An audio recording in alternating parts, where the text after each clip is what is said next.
Bonjour, mon nom est Jean Poirier. Il me fait plaisir de vous souhaiter la bienvenue aujourd'hui à ce dernier séminaire de l'année académique. Et, comme vous allez constater, on termine l'année en beauté. Donc aujourd'hui, nous sommes en visioconférence avec nos collègues de l'Université Laval à Québec et de l'Université de Sherbrooke. On a le plaisir d'accueillir M. Thomas Lemieux de l'Université de Colombie-Britannique. Comme vous savez, au SIX, pour marquer l'arrivée de nouvelles données extrêmement stimulantes que sont les nouveaux fichiers analytiques des microdonnées des recensements canadiens, nous avons choisi pour la session d'hiver 2008 d'inviter un certain nombre d'experts, chacun dans leur domaine de compétences, pour faire valoir le potentiel de ces nouveaux fichiers. Donc, en janvier, on a eu un géographe, Richard Schermer, de l'INRS, qui est venu nous faire une présentation. En février, il y a Michael Ornstein de l'Université York, du point de vue de la sociologie et de la démographie, qui lui aussi est venu nous parler du potentiel de ces données. Et donc aujourd'hui, on a le grand plaisir d'accueillir Thomas Lemieux, donc un économiste du travail qui viendra finalement faire valoir le potentiel de ces données dans son champ d'expertise. Pour présenter M. Lemieux, je vais demander à Philippe Merrigan, que je tiens à remercier parce que finalement l'idée d'inviter M. Lemieux vient de Philippe. Je vais lui demander de présenter rapidement M. Lemieux. Merci, Jean. On était content d'avoir Thomas. Bon, vu qu'il y a peut-être pas seulement que des économistes dans la salle, je vais faire une petite présentation. Donc, après avoir obtenu son PhD à Princeton en 1989, Thomas commence sa brillante carrière de chercheur au MIT, puis passe à l'Université de Montréal en 1992, d'où il quitte en 2000 pour passer à UBC, où il se trouve actuellement comme professeur titulaire au département des sciences économiques. Il est aussi directeur de Target, Team for Advanced Research on Globalization, Education and Technology, qui a reçu une subvention majeure du CRSH. Thomas est aussi chercheur associé au prestigieux Institut canadien de recherche avancée. Il a aussi, entre autres honneurs, été récipiendaire d'une bourse Killam, offerte aux plus grands chercheurs canadiens, toutes professions confondues. Il a publié dans les grandes revues économiques à maintes reprises, telles l'American Economic Review, Quarterly Journal of Economics, et aussi Econometrica, et j'en saute plusieurs aussi. Ses contributions se caractérisent toujours par une analyse profonde et nuancée des données, analyse toujours fondée sur d'importants apports méthodologiques et théoriques. J'aimerais cependant porter votre attention sur un texte extrêmement important qu'il a publié en 2006 dans l'American Economic Review, soit Increasing Residual Wage Inequality. À mon avis, c'est un modèle pour ceux qui veulent produire des études empiriques de la plus haute qualité. Aujourd'hui, il nous parle de l'utilisation des données de recensement. Merci, Thomas, d'être venu. Bon, merci, Phil. Merci, Jean, pour dire des choses bien gentilles à mon sujet. Alors, avant de commencer, je devrais vous dire, on va avoir du temps à la fin pour les questions, tout ça, mais n'hésitez surtout pas à me poser des questions. Souvent, ça fonctionne bien là, dans le fil de l'action alors que je suis en train de présenter certains résultats. Donc, gênez-vous pas pour poser des questions tout au long de la présentation. Alors, j'aimerais juste vous dire rapidement les sujets que je vais couvrir durant la présentation. Bon, probablement qu'il y a beaucoup d'entre vous qui sont au courant de ces détails-là, mais je vais juste vous rappeler rapidement au début un historique des données de recensement des fichiers analytiques.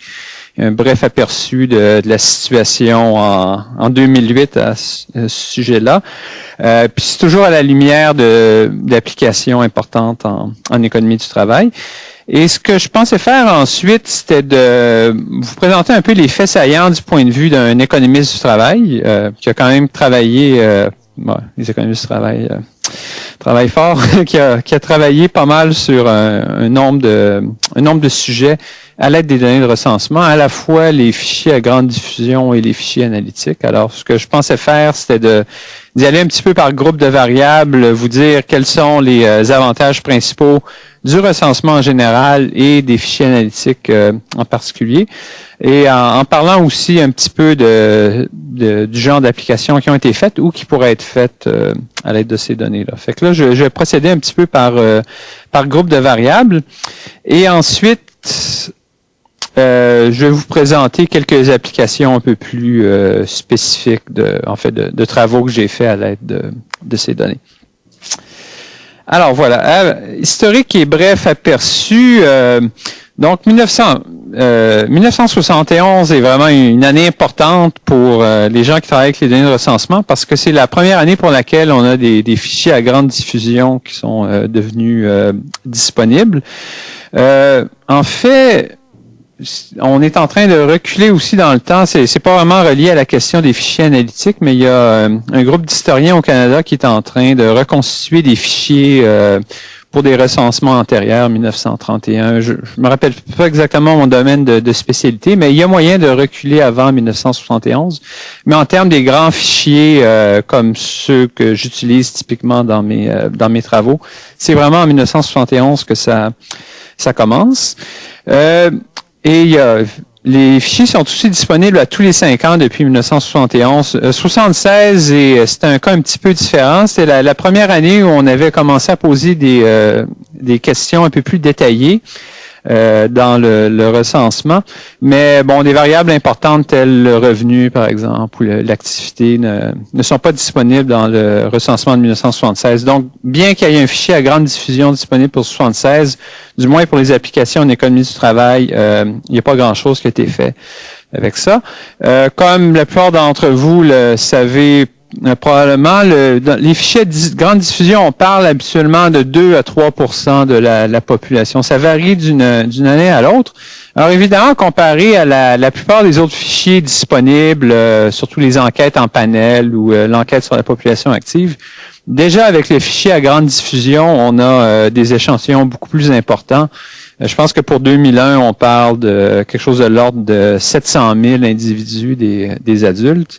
Donc, quand on voit ça comme ça, wow, déjà avec près d'1 million de personnes, on devrait être capable de faire à peu près n'importe quoi, même si on a besoin de grands échantillons.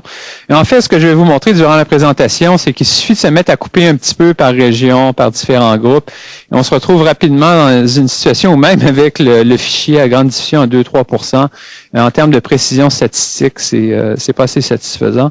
Alors, c'est évidemment un des avantages principaux, un avantage assez évident des fichiers analytiques, c'est qu'on passe plutôt à 20% de la population.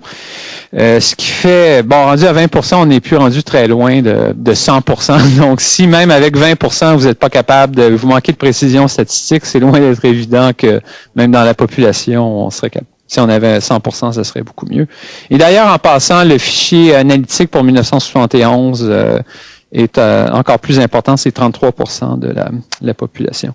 Et en fait, dans une des applications que je vais vous présenter à la fin, c'est vraiment un cas où on avait commencé ce projet-là avec les fichiers à grande diffusion, parce que c'était un cas où la plupart des variables disponibles dans le fichier à grande diffusion étaient satisfaisantes. Parce qu'évidemment, il y a toutes sortes d'autres applications où c'est simplement que les variables comme telles ne sont pas assez détaillées dans le fichier à grande diffusion. Mais donc, le cas dont je vais vous parler, c'était, en termes de variables, ça allait bien, mais une fois qu'on se mettait à diviser par sous-groupe, province, etc., avec le 2-3% de la population, on n'avait plus la précision statistique nécessaire, alors qu'à 20%, ça fonctionne bien. Et je devrais vous dire aussi que de façon générale, du point de vue d'un économiste du travail, de 1981 à 2001, donc chaque recensement, 81, 86, 91, 96 et 2001, ce qui est vraiment très bien, c'est que pour la plupart des variables pertinentes, revenu, âge évidemment, ça change pas trop dans le temps la façon dont c'est défini, mais aussi éducation, etc.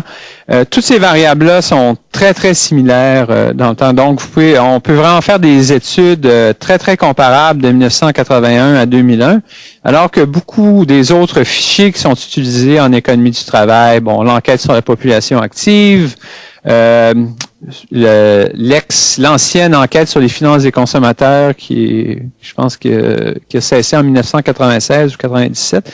Mais même dans cette enquête-là, il y avait eu des changements dans le temps sur la variable éducation, tout ça. Alors que 81 à 2001, dans le recensement, en fait, si vous cherchez une base de données qui va vous donner des informations très homogènes dans le temps et pertinentes en économie du travail, le recensement est souvent l'endroit où aller. Et je devrais dire que en fait, 2006, bon, on n'a pas encore les données de 2006 qui sont disponibles, mais il y a eu des changements, encore une fois, du point de vue de l'économie du travail, il y a eu des changements très importants en 2006 par rapport à 2001.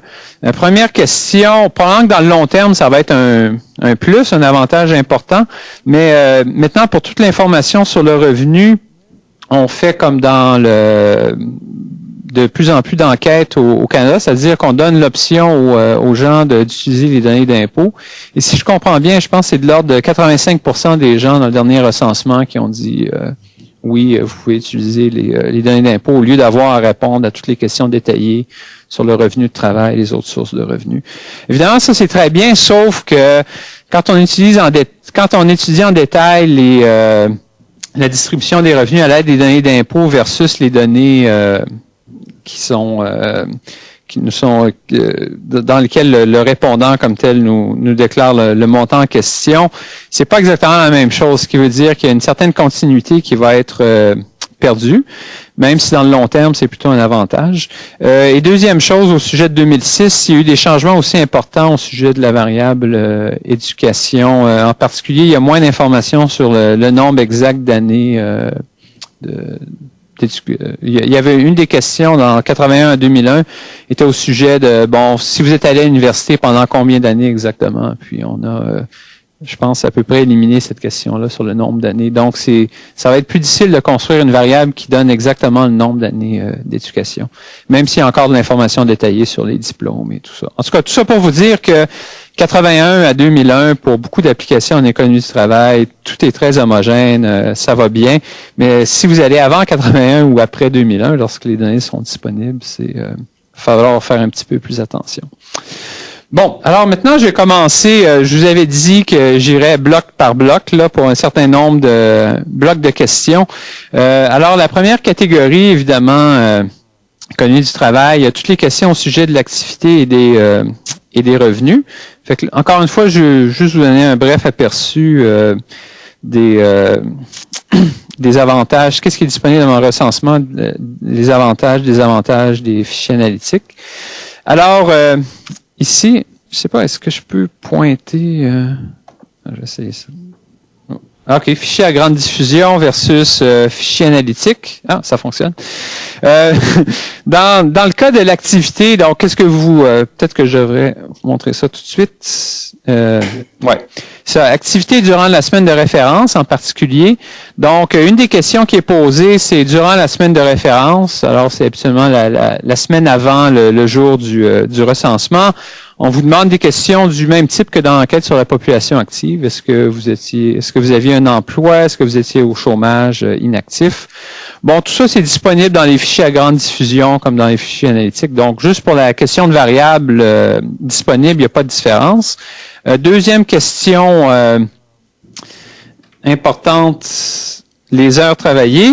Alors, les heures travaillées, c'est encore une fois dans la semaine de référence. Et encore là, on a des informations détaillées dans les fichiers à grande diffusion. Pas beaucoup de différence de ce côté-là. Déjà, un avantage important des fichiers analytiques, c'est on demande aussi des questions au sujet du type d'emploi que les gens avaient durant la semaine de référence, à la fois l'industrie et l'occupation.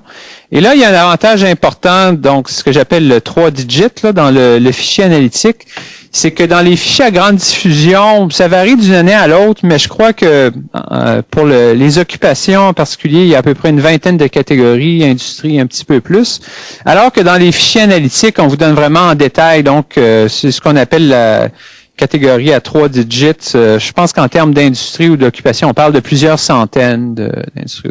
Donc, ça vous permet de regarder, de faire une analyse beaucoup plus fine beaucoup plus détaillée au niveau des industries et des occupations.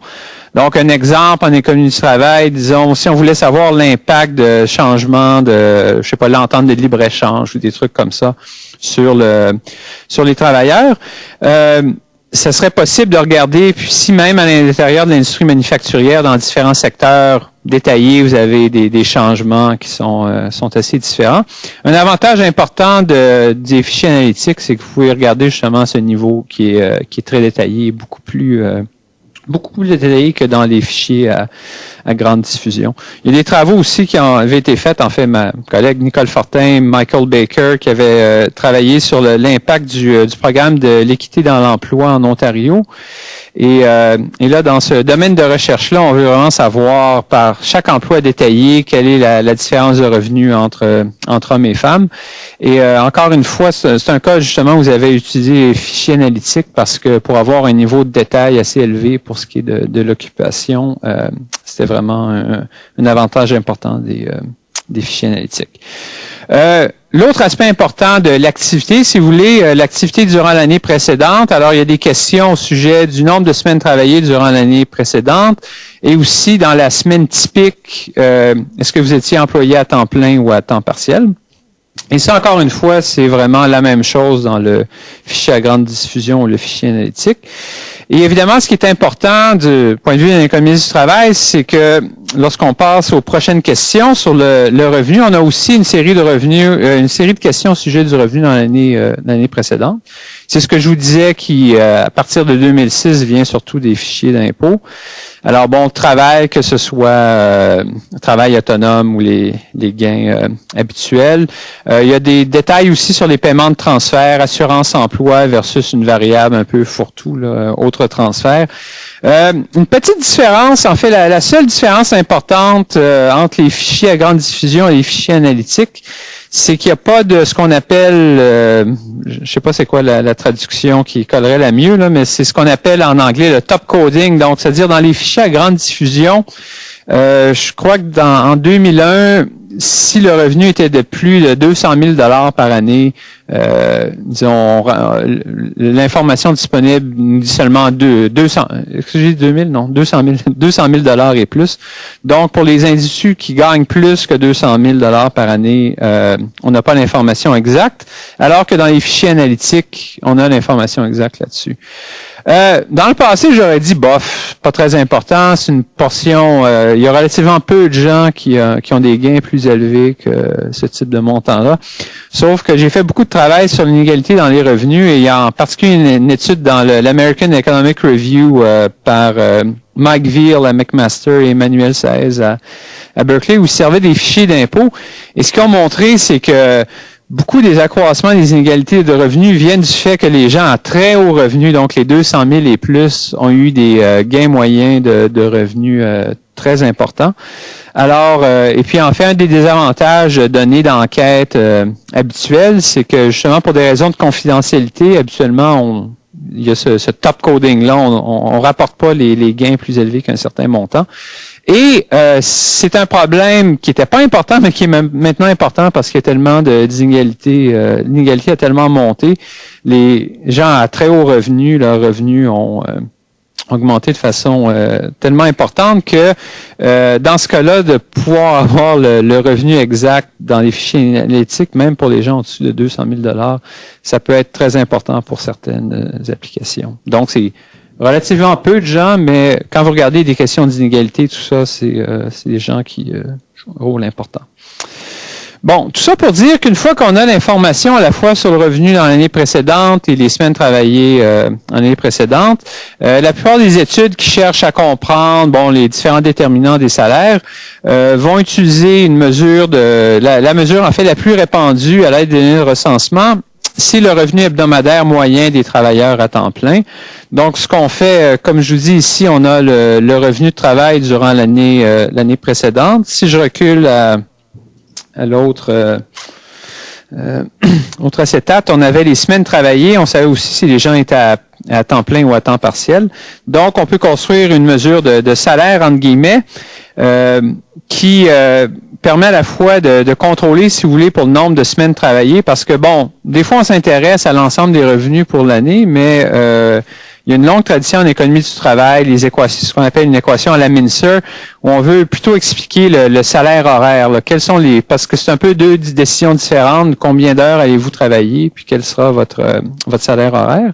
Alors, c'est pas possible de construire une mesure exacte de salaire horaire avec les données de recensement, contrairement à l'enquête sur la population active, où depuis 1997, on pose des questions directement sur le salaire horaire.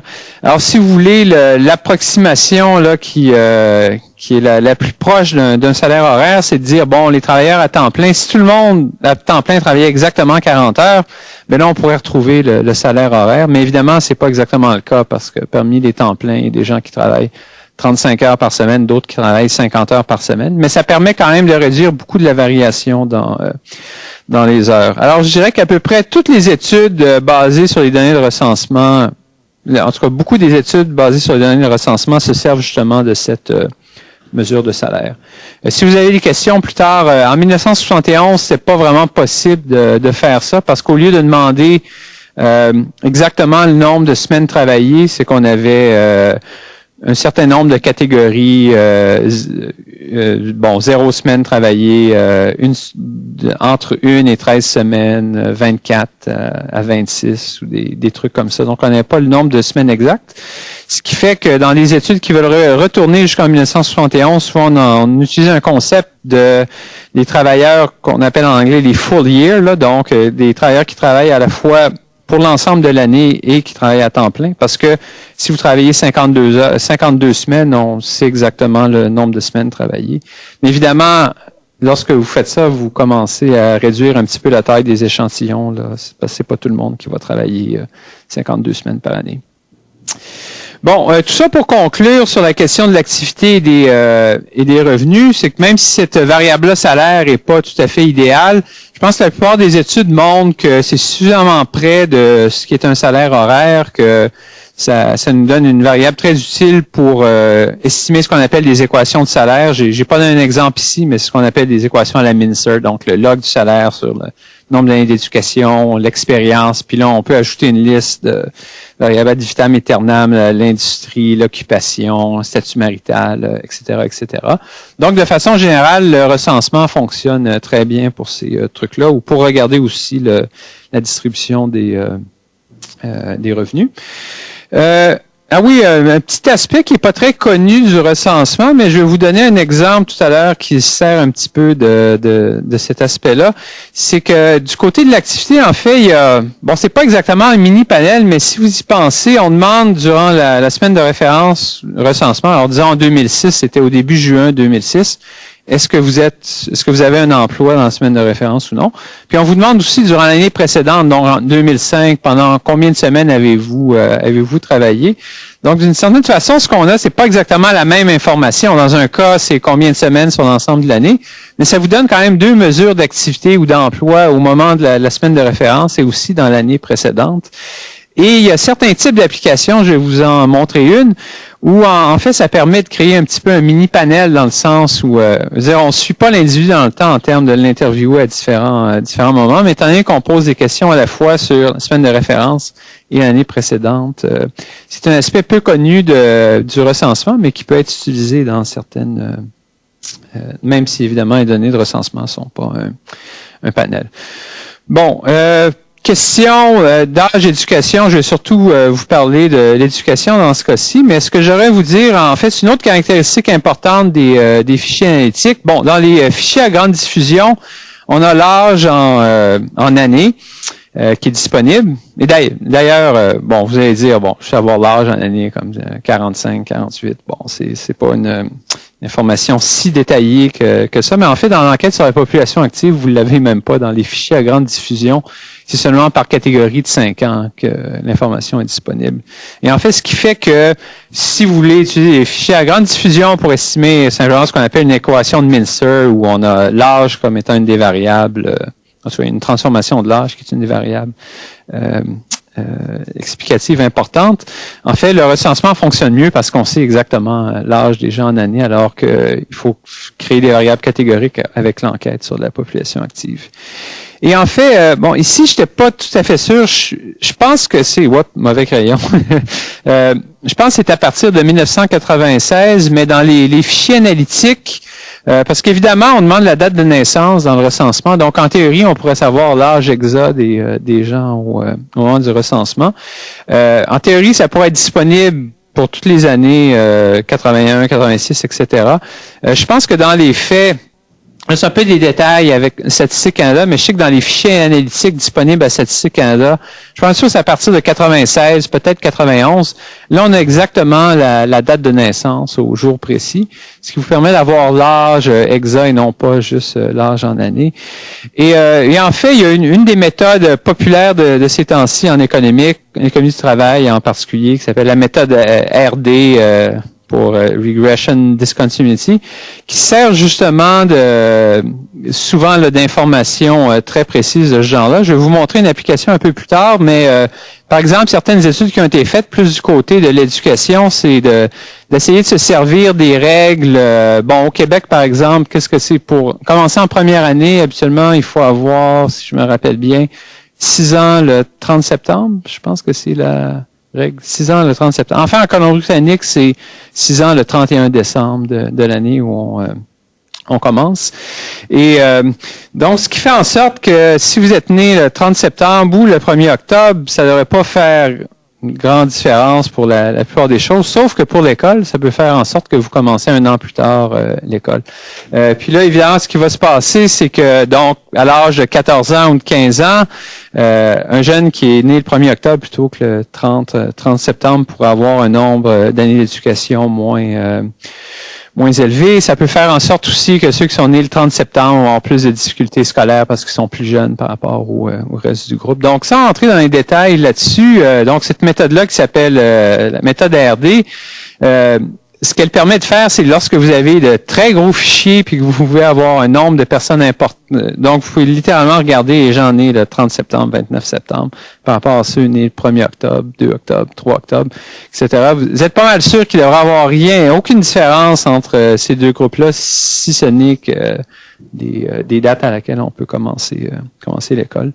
J'ai vu un autre texte récemment, c'est pas basé du tout sur les données de recensement, où avec l'âge exact, évidemment c'est un peu triste là, mais c'est sur les certificats de décès aux États-Unis où ils avaient l'univers de tous les certificats de décès, puis ils avaient l'âge exact jour pour jour.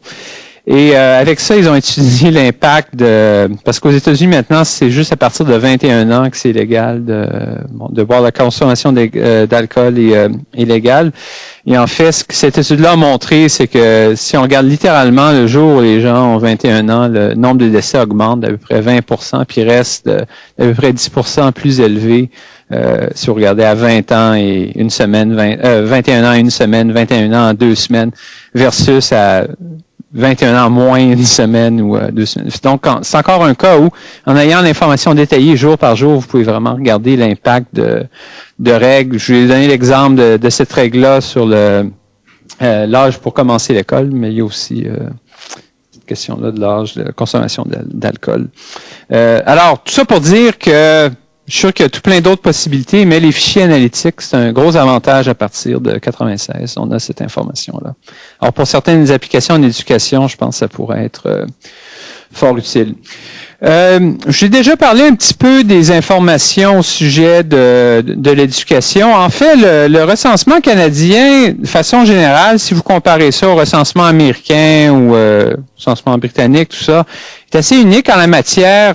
L'information est vraiment très détaillée au sujet de l'éducation. Donc, de 81 à 2001, comme je vous disais, on a des informations qui changent pas dans le temps, où on a à la fois le diplôme, donc bac versus maîtrise versus seulement un secondaire, etc. Aussi le nombre d'années d'éducation, puis ça que je vous disais que là, ça va devenir un petit peu moins détaillé à partir de 2006, mais c'était possible sûrement jusqu'en 2001 d'avoir exactement le nombre d'années d'éducation. Et Une autre information importante qui est encore une fois assez unique au recensement, c'est la question sur le champ de spécialisation. Et là, encore une fois, je crois que c'était introduit en 96, mais je suis pas tout à fait sûr, peut-être c'est 91, mais 91 ou 96. Donc là, on commence à vous demander, pour les gens qui ont un diplôme d'études postsecondaires, donc ça marche pas pour le secondaire, mais si vous avez un diplôme postsecondaire, on vous demande aussi le champ de spécialisation. Dans les fichiers publics, les fichiers à grande diffusion, si je me rappelle bien, il y a à peu près une dizaine de catégories. Là, c'est assez général. Mais si vous regardez dans les fichiers analytiques, je pense qu'il y a des centaines de catégories. Là. Donc, j'avais un étudiant à un moment donné qui voulait regarder, ont des questions sur la pénurie d'infirmières, puis tout ça. Puis il s'est servi de ces données-là pour calculer finalement le nombre de personnes qui ont été formées précisément dans ce domaine-là de la santé. Puis c'était avec la variable champ de spécialisation qui pouvait faire ça. Mais encore une fois, avec les données du fichier à grande diffusion, je pense qu'il y avait seulement un secteur général de la santé. Là. Donc, tous les professionnels de la santé étaient ensemble là-dedans, alors que dans le fichier analytique, vous allez avoir l'information détaillée. Je pense que même pour les médecins, savoir c'est un spécialiste, je suis pas sûr qu'ils vont dans chaque spécialité, là, mais c'est vraiment un niveau très détaillé. Et ça a été utilisé, mais pas utilisé autant que ça pourrait l'être, je crois, l'information sur les champs de spécialisation, en particulier parce que c'est peut-être la raison que ça peut être ici utilisé, c'est que l'information très détaillée vient seulement dans les fichiers analytiques. Mais juste pour vous donner quelques exemples ici de ce que j'appelle le mismatch, c'est un peu mon exemple des infirmières ici. Vous regardez combien de personnes ont été formées exactement dans ce domaine-là, combien de personnes travaillent dans ce domaine-là. Donc, le fait qu'on a l'information détaillée à la fois dans les fichiers analytiques, à la fois sur l'occupation, l'emploi que vous occupez présentement, versus ce dans quoi vous avez été exactement formé. Le recensement, en particulier les fichiers analytiques, vous permettent vraiment de voir, un petit peu aussi sur toutes les questions de pénurie de main-d'œuvre. Est-ce que c'est vrai qu'on n'a pas formé assez de gens dans tel domaine, puis que tel ouvrier spécialisé, il y en a beaucoup qui finalement ils avaient été formés dans d'autres choses. Ou, en tout cas, il y a tout un éventail de questions comme ça qui peuvent être regardées en détail en utilisant ce. Puis aussi la question des rendements de l'éducation par champ de spécialisation. Étant donné que je suis du côté sciences sociales, on entend souvent dire que les diplômes universitaires en sciences sociales ou dans les humanités en général, dans les sciences humaines, ça vaut pas grand-chose. Alors que lorsque vous avez des données détaillées là-dessus, ce qu'on trouve, c'est que c'est vrai qu'il y a des différences entre, disons, le rendement de l'éducation. Donc, avoir un diplôme universitaire, de combien ça fait augmenter les revenus. C'est vrai peut-être qu'en génie, puis en quelques autres domaines comme ça va être un peu plus élevé, mais c'est encore une fois une question que vous pouvez regarder en détail en servant des fichiers analytiques. Et en fait, la réponse, c'est qu'il y a beaucoup moins de différences que ce qu'on pense souvent. Donc, un diplôme universitaire, même dans un domaine qui est peut-être pas lié de façon aussi directe au marché, peut être très important. Il y a l'autre truc, sheepskin effect, ça m'a pris à peu près 10 ans avant de savoir qu'est-ce que ça voulait dire, ce truc-là. Peau de mouton. C'est ce qu'on parle lorsqu'on regarde l'effet de l'éducation sur les revenus. Et on veut savoir, est-ce que c'est vraiment parce que, aller à l'école plus longtemps, ça vous donne plus de capital humain ou c'est juste le diplôme? Et apparemment, le sheepskin, c'est que, je sais pas, en Angleterre, il y a je sais pas combien de siècles, à un moment donné, il y avait des diplômes où on écrivait ça sur une peau de mouton, c'est la façon qu'on donnait le diplôme. Fait qu'apparemment, c'est l'origine du terme en question. Et là, encore une fois, étant donné qu'on a des informations détaillées à la fois sur le diplôme et le nombre d'années d'éducation, c'est quelque chose qui peut être regardé en détail avec les données du recensement, alors que si vous regardez l'enquête sur la population active, tout ce qu'on a, c'est je pense, 7 ou 8 catégories différentes de diplômes, sans voir les années d'éducation. Donc, on peut pas comparer ces deux trucs-là. Et mon collègue Craig Rudell, en particulier, a fait un certain nombre d'études là-dessus, sur ces sheepskin effects au Canada. Une autre variable, encore ça, je l'ai déjà mentionné, mais souvent une variable importante en économie du travail, ce qu'on appelle l'expérience potentielle, qui est, si vous faites l'hypothèse qu'on commence l'école à l'âge de 6 ans, on ne double pas d'année ou rien, donc disons si on est aux études pendant 16 ans, faire un bac, donc en théorie, si on si on continue année après année sans avoir doublé, on devrait finir à l'âge de 22 ans. Donc, si on a 30 ans, l'expérience potentielle, entre guillemets, serait de 8 ans. C'est ce que cette variable-là nous montre ici. Et en fait, cette variable-là peut être calculée de façon très exacte dans le recensement, alors que, comme je viens de le dire, dans l'enquête sur la population active, c'est beaucoup plus difficile de le faire parce que, dans les fichiers à grande diffusion, on n'a pas l'âge exact, et 2, la question de l'éducation n'est pas suffisamment détaillée. Donc, de façon générale, pour toutes les études basées sur les salaires, le recensement est très avantageux. Bon, ici, on arrive dans un domaine... Donc, Jean Poirier mentionnait que vous avez un géographe qui vous a parlé. Bon, une question de région de résidence, ça a peut-être été couvert dans un autre séminaire, mais reste que même pour les études en économie du travail, là, on arrive vraiment dans un domaine où il y a une différence énorme entre ce qui peut être fait avec les fichiers analytiques et les fichiers à grande diffusion. Peut-être que je peux vous montrer tout de suite en commençant par le dernier point ici sur le...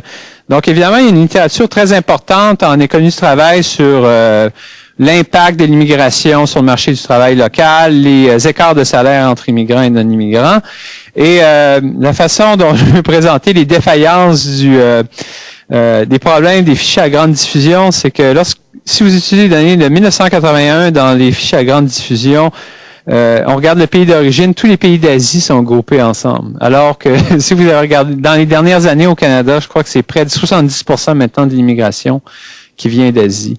Donc, oubliez tout simplement ça de faire des recherches détaillées sur les immigrants, les écarts de salaire, comment différents groupes d'immigrants s'adaptent au marché du travail. Si vous voulez retourner jusqu'à 1981 avec les fichiers à grande diffusion, parce que la plupart des immigrants qui arrivent au Canada ou au Québec autour des années 2000, ça va être seulement une information très grossière, pas une information pas très détaillée au sujet du pays d'origine. Alors que dans les fichiers analytiques, vous avez le pays exact pour chacune des années en question. Évidemment, vous allez vous retrouver, pour les très petits pays, même dans les fichiers analytiques, les échantillons ne sont pas suffisamment importants. Mais je dirais qu'avec les fichiers analytiques, on peut sûrement tirer une quarantaine de pays pour lesquels on a des échantillons suffisamment importants pour avoir une étude statistique valable. Alors que, comme je vous dis, dans les fichiers à grande diffusion, on ne peut pas séparer la Chine de l'Inde, donc c'est un gros problème.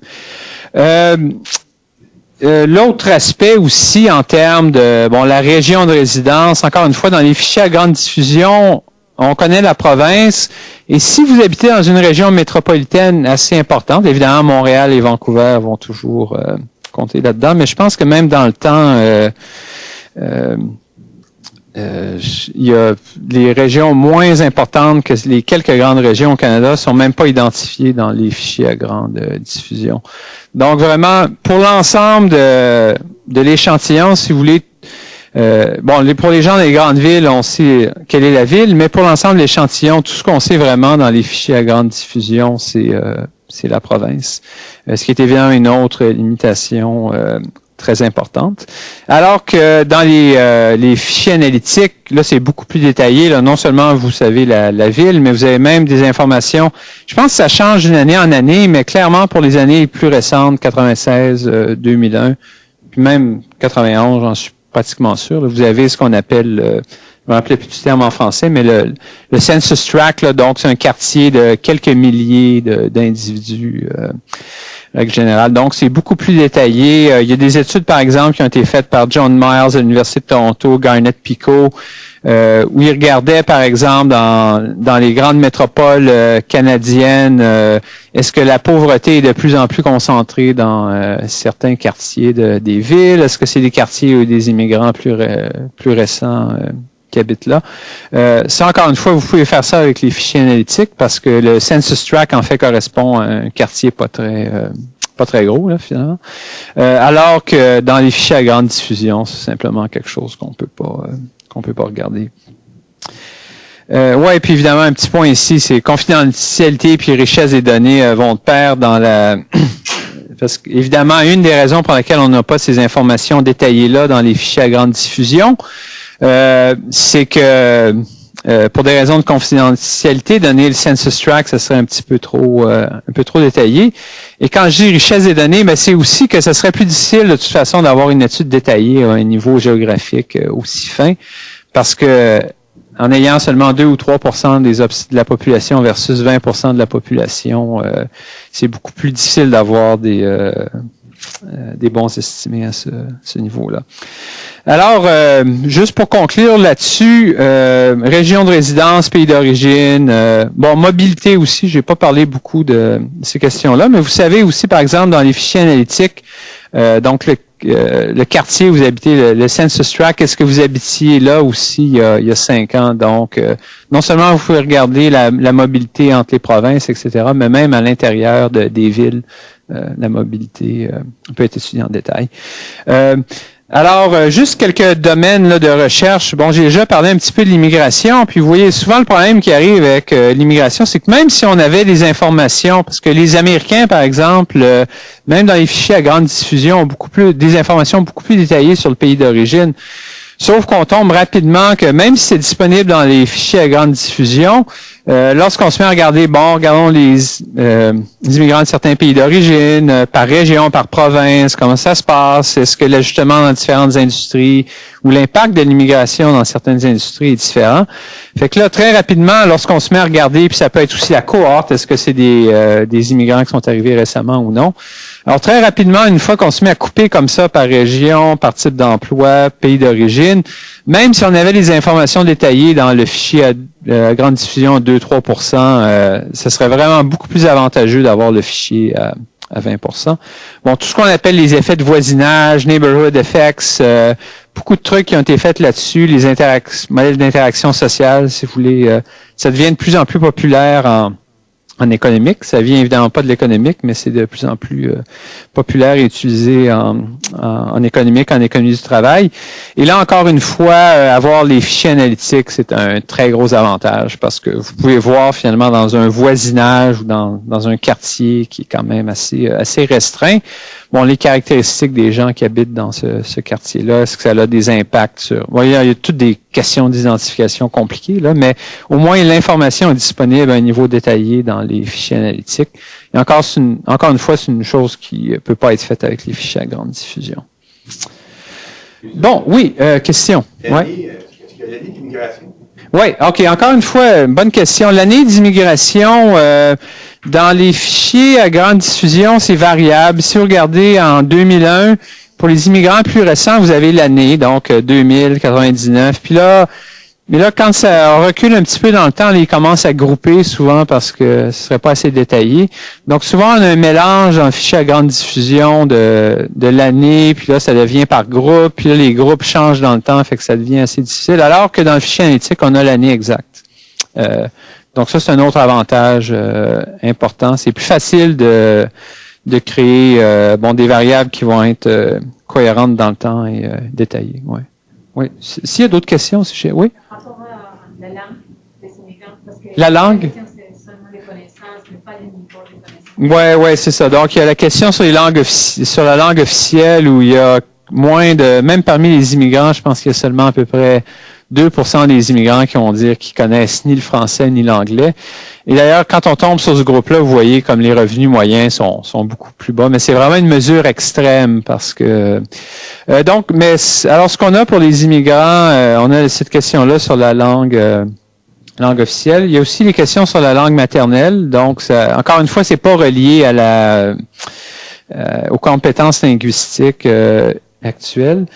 Mais c'est disponible. Puis il y a aussi, je crois, la langue utilisée à la maison qui est disponible dans le fichier analytique. Donc, en fait, en bout de ligne, évidemment, c'est pas une variable qui a été si utilisée dans les études que je connais en économie du travail, mais cette variable-là, langue utilisée à la maison, ça donne une information supplémentaire. Fait qu'une fois qu'on combine tous ces trucs-là, et d'ailleurs, en fait, sur la langue, c'est un autre avantage des fichiers analytiques parce que, j'ai fait certaines études sur l'immigration où là, on avait des trucs assez détaillés sur la langue maternelle, mais des informations moins détaillées sur le pays d'origine. Fait que là, on tombait dans des cas, par exemple, où il y avait, dans 1981, on savait si la langue maternelle était l'anglais, le français, etc. Et si le pays d'origine était l'Afrique.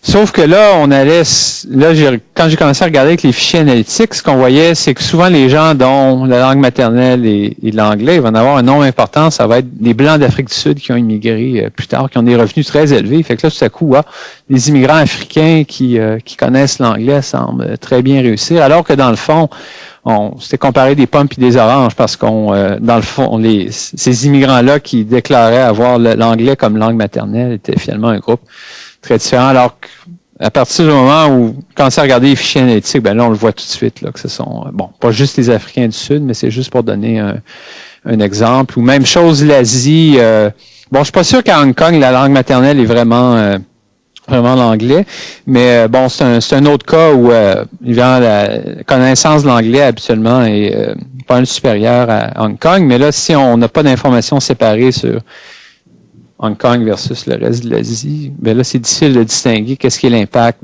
quand on voit l'impact de la langue, est-ce que c'est parce que c'est quelqu'un qui vient de Hong Kong versus d'une autre région de l'Asie. Donc, c'est sûr que c'est pas parfait, les informations sur la langue, mais il y a quand même beaucoup de variables disponible. Puis en combinant ça ensemble avec l'information détaillée sur le pays d'origine, ça devient quand même assez intéressant. Structure familiale, ouais, c'est-à-dire, OK, moi j'ai surtout, j'aimerais dire, c'est vraiment pas mon niveau de compétences détaillées parce que je vous parlais surtout des fichiers individuels ici. Évidemment, les fichiers à grande diffusion, il y a des fichiers famille aussi, mais si je me trompe pas, dans les fichiers analytiques, il y a moyen d'identifier la famille. C'est ça. Donc, on peut rassembler finalement chaque individu. Puis avec ça, c'est clair que puis on sait la relation par rapport au chef de famille ou peu importe comment on appelle ça. Donc, clairement, pour les gens qui vivent ensemble dans la même famille, ça, on peut le faire là, sans problème parce qu'on sait quels sont les enfants. Non. Tout ce qu'on fait ça, habituellement, on se retrouve à faire des hypothèses. C'est là que avoir l'année d'arrivée détaillée peut être utile parce que là, on peut se dire, si on est arrivé à l'âge de 15 ans, probablement que le diplôme universitaire a été acquis au Canada, alors qu'à 25 ans, c'est pas clair. Bien que j'ai vu des études. En fait, il y a une autre question qui est la fréquentation scolaire. Donc, au cours des 9 dernières années, êtes-vous fréquentez une école, université, etc. Et en fait, j'avais une étudiante à un moment donné qui avait regardé ça puis qui avait trouvé que même parmi les immigrants, je pense qu'elle s'intéressait aux immigrants chinois, donc il y en avait beaucoup qui avaient déclaré déjà avoir un diplôme universitaire, mais ce qu'on voyait même à l'âge de 25 ou 30 ans, ils étaient encore aux études. Fait que là, ça complique les choses parce que là, plus tard, peut-être qu'en plus d'un diplôme canadien, probablement que ça arrive plus souvent parmi les immigrants qui vont retourner aux études ou avoir certains diplômes complémentaires qui vont être acquis même à 25, 30, 35 ans. Mais la réponse, c'est que ça, on n'a vraiment aucune information à ce sujet-là. Donc, tout ce qu'on peut faire, c'est certaines hypothèses dessus. D'autres questions? OK. Alors, je vais juste vous présenter rapidement quelques applications. Là, évidemment, c'est plus facile de vous montrer des choses sur lesquelles j'avais travaillé. Je suis sûr qu'il y en a certains d'entre vous qui ont vu cette étude-là, mais c'est une étude justement où je vous disais qu'on a essayé de la faire avec les fichiers à grande diffusion et puis ça fonctionnait pas, nos échantillons étaient pas assez importants. Et puis c'était il y a quelques années, donc à l'époque, il a fallu arranger un truc spécial avec Statistique Canada. Donc, alors que maintenant, c'est possible de le faire dans des centres de données de recherche, ce qui je crois, va vraiment permettre de faire beaucoup plus d'études de ce type-là. Donc, c'est un texte, en fait, que j'ai publié avec mon collègue Kevin Milligan récemment. Et beaucoup d'entre vous, la plupart d'entre vous connaissent sûrement cet épisode-là, que jusqu'en 1989, il y avait, si vous voulez, une discontinuité. Donc, si vous n'aviez pas d'enfants en charge, Les prestations d'aide sociale étaient beaucoup plus élevées à partir de l'âge de 30 ans. Donc, Bourassa avait éliminé ça. Il y a eu une réforme à la fin des années 80. Ça a été éliminé. Puis, il y a aussi un cas en Cour suprême qui a traîné pendant des années. Puis, ça a seulement été réglé il y a quelques années parce que c'était une question, est-ce que selon la Charte des droits, c'est une discrimination en raison de l'âge de payer des bénéfices si différents? Et en fait, c'était une décision, la Cour suprême a dit que non, c'est pas de la discrimination en raison de l'âge, mais c'était une décision 5-4. Là, fait que c'était vraiment très sévère. En tout cas, il y a tout un historique de cette question-là. Et la raison pour laquelle je voulais vous présenter ça, c'est justement, ça illustre un des avantages des fichiers analytiques. Ça illustre aussi ce dont je vous parlais tout à l'heure, cette question-là, que c'est possible d'avoir un mini-panel, là, du moins sur l'activité de travail, parce que c'est une des choses qu'on a faites là-dedans. Puis, bon, je ne sais pas jusqu'à quel point ça peut être utile dans d'autres applications, mais c'est un cas où, enfin, on n'avait pas l'âge exact. C'est une histoire un peu bizarre, même dans les fichiers analytiques, parce que ce qu'on a utilisé, tant qu'à avoir mon crayon, c'était les données de 1986, donc les fichiers analytiques de 1986, mais en dépit du fait qu'en théorie, dans le fichier analytique, on devrait avoir eu l'âge exact, on ne l'avait pas, c'était seulement l'âge en année. Bon, je pense qu'en bout de ligne, c'était pas si grave, mais ça, vous allez voir que ça aurait été quand même utile dans notre étude. Puis là, c'était vraiment pour une raison que la personne qui avait créé les fichiers analytiques puis qui était maintenant à la retraite avait fait ça en COBOL ou je sais pas dans quel programme. Puis ils n'avaient pas sorti à l'époque l'âge exact. Et apparemment, les coûts pour Statistique Canada de retourner, bon, personne ne savait comment retourner ces données-là. Puis c'est ce genre de truc-là où ils nous ont dit, si vous êtes prêt à payer, peut-être que, mais en tout cas, c'était pas. Donc, il y a quelques petits trucs comme ça. Je dirais que, de règle générale, à partir de 91, 96, c'est beaucoup plus. Il n'y a habituellement pas de problème de ce type-là. Là. On se fait pas dire que désolé, on a oublié de sortir cette information-là au moment. Et en fait, ce qui s'est passé, je peux vous donner tout de suite un petit peu l'intuition parce que je vais donner certains exemples un peu plus tôt. Ici, dans le fond, l'idée serait la suivante. Il y a toute une. On se pose souvent la question. Quel est l'impact lorsqu'on a des programmes sociaux qui sont plus généreux? Est-ce que, évidemment, ça a un impact positif, point de vue redistribution, mais est-ce que ça peut avoir aussi des impacts néfastes sur l'emploi? Parce que ça décourage de se trouver un emploi si l'aide sociale était tellement généreuse que pour certains sous-groupes de la population, l'aide sociale serait plus élevée que ce qu'on pourrait faire comme revenu de travail. Évidemment, c'est pas une très bonne incitation à travailler. Donc, l'idée ici de discontinuité, comme je vous parlais, ce serait de dire, ce qu'on pourrait faire, c'est de voir des gens juste au-dessus de 30 ans puis juste en bas de 30 ans, parce que normalement, il devrait pas avoir de différences importantes dans leur activité de travail, dans toutes sortes d'aspects de leur vie, sauf que à 30 ans exactement, tout comme l'exemple que je vous donnais tout à l'heure du 30 septembre versus le 1er octobre, là, il y a un changement important qui est tout à coup, l'aide sociale est beaucoup plus généreuse. Alors, si vous voulez voir l'impact de l'aide sociale sur l'incitation au travail, on pourrait regarder, on sait qu'il y a ça c'était les bénéfices en dollars de 1990. Il faudrait remettre ça en dollars d'aujourd'hui, mais je pense que c'est à peu près 50% d'inflation depuis ce temps-là. Mais ce que vous voyez, c'est que à l'époque, donc en dollars de 90, donc ça ici, c'est pour un individu qui vit seul, pas d'enfant à charge, etc.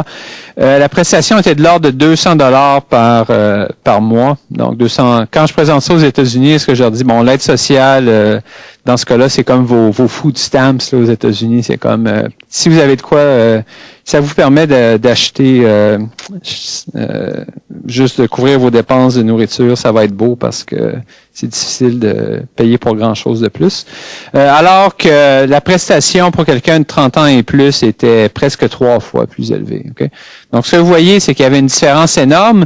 Et comme je vous disais plus tôt, il y a eu une réforme. Il y a eu beaucoup de réformes d'aide sociale au fil des années, mais une réforme importante à la fin des années 80, où là, on a décidé d'éliminer cette différence-là.